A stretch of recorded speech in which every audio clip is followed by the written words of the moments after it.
My time at the University of Nottingham was really special.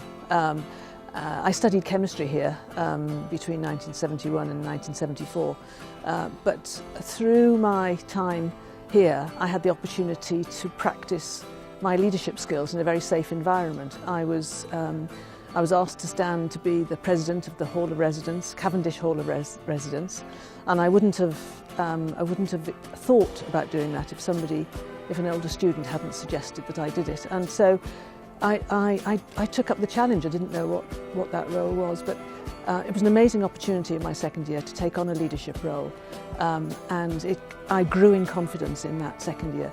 And I think, secondly, at Nottingham, I was able to play so many sports. We had an amazing sports centre here then. The sports centre here now is absolutely fantastic. But I still had the opportunity to play netball, which I loved, but also to play badminton and play tennis and play basketball.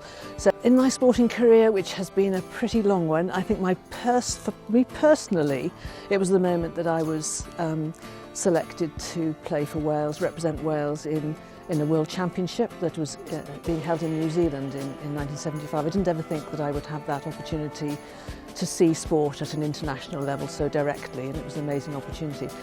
But in my time with UK Sport, there are two huge moments: London 2012, Olympics and Paralympics. To be the CEO of UK Sport when the team GB and Paralympic GB did so incredibly well, and when the perception of Paralympians has changed people's views about disability, and what everybody could see through the lens of London 2012 was the ability of athletes with a disability, which was phenomenal in terms of transformational change.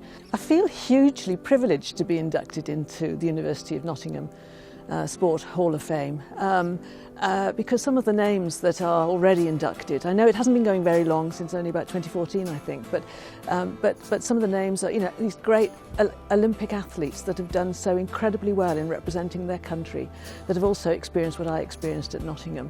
The one piece of advice I'd give to any young student now is to take on responsibility when you've got the chance to do that. Practice your leadership in a very safe environment. Go for things that are just beyond your reach, because you'll surprise yourself. You'll be able to do them even if you didn't think you could.